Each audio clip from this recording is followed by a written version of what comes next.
Hello everyone, so Sab here. I am the artist behind this account, and I thought that this year I would put a little bit more emphasis on educating you guys on what it is exactly I do.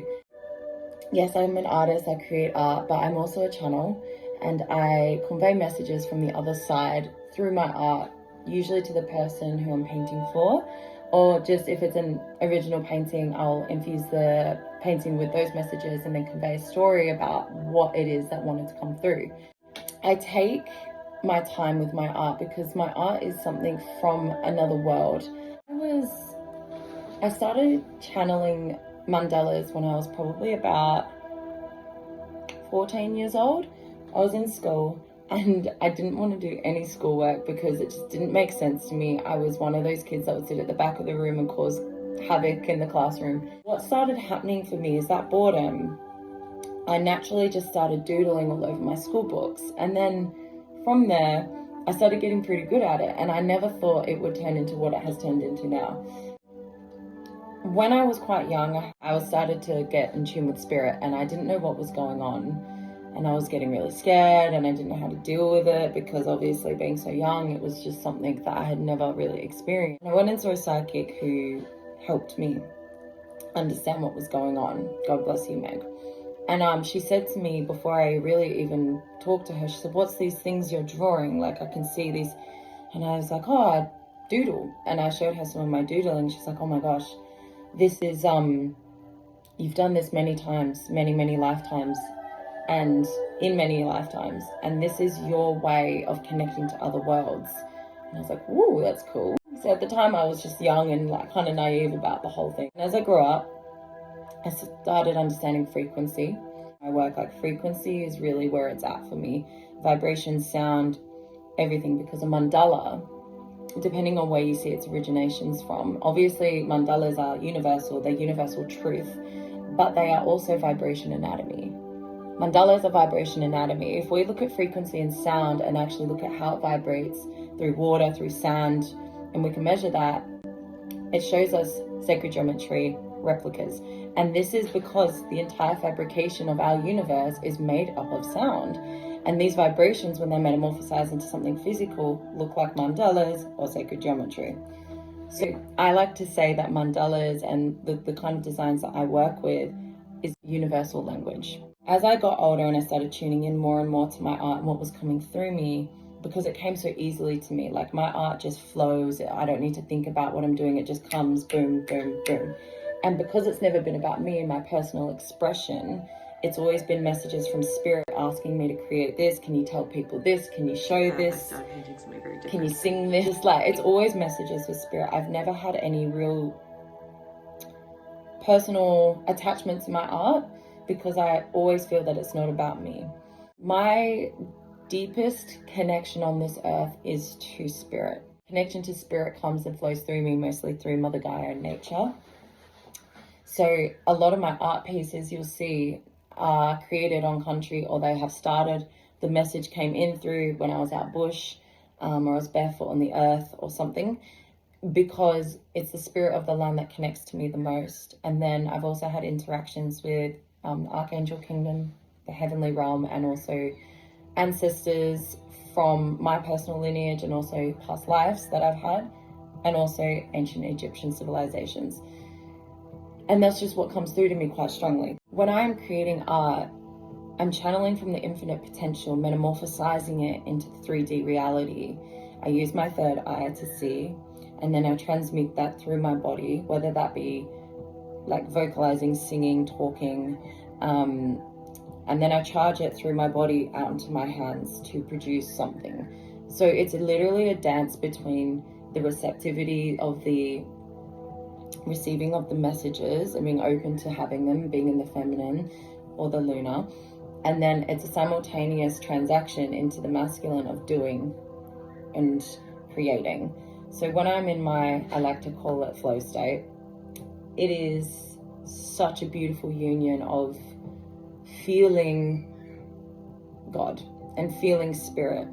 So art is also my divination tool, and it helps me to convey these messages that spirit is wanting to tell the person or past lives, or it is messages from loved ones or something like that. It will come through the art and then I convey the message.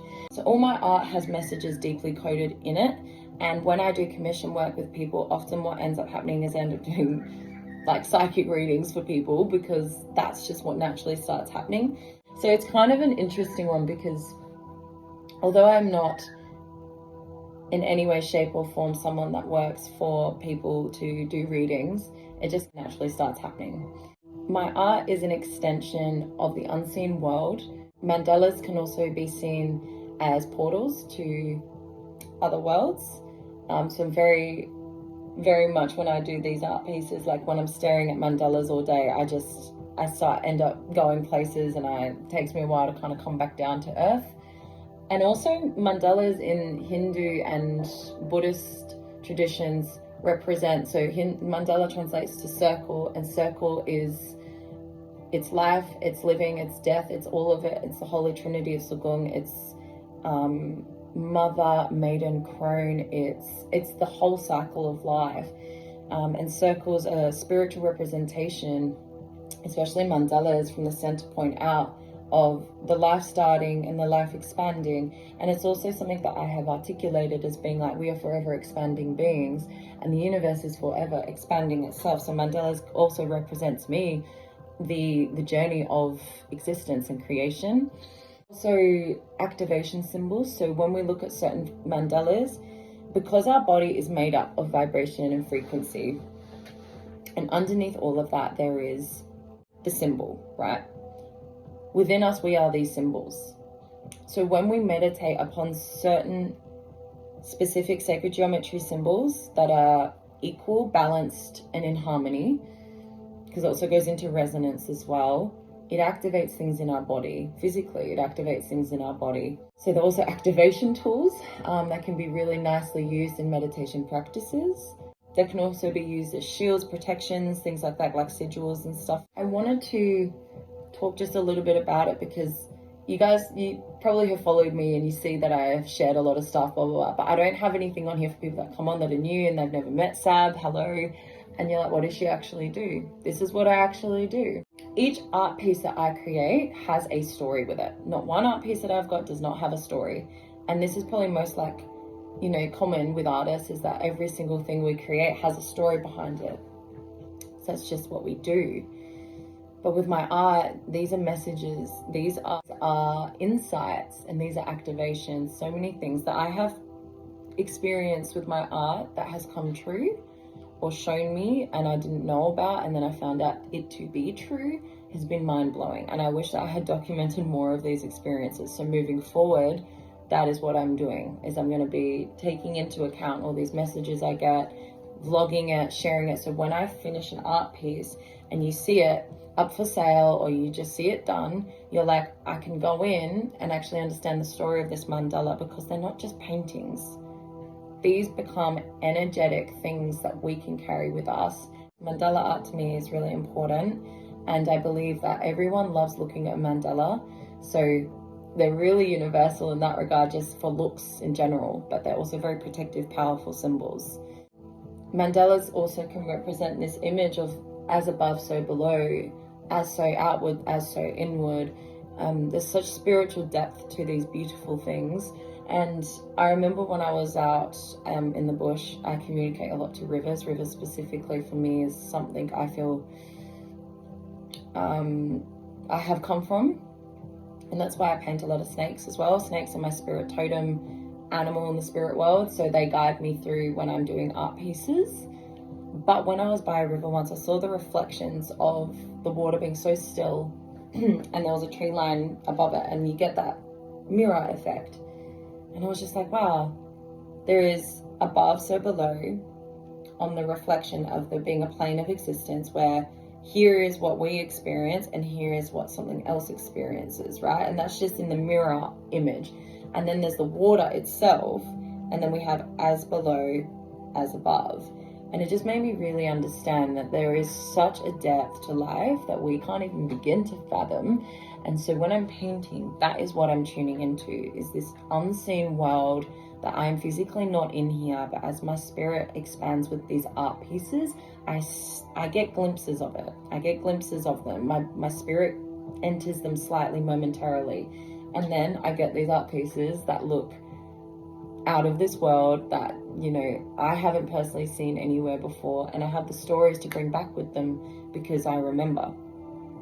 That's me.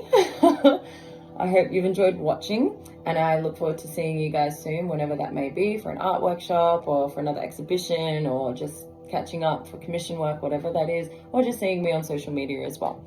Much love to you all, guys. Thank you so much for watching.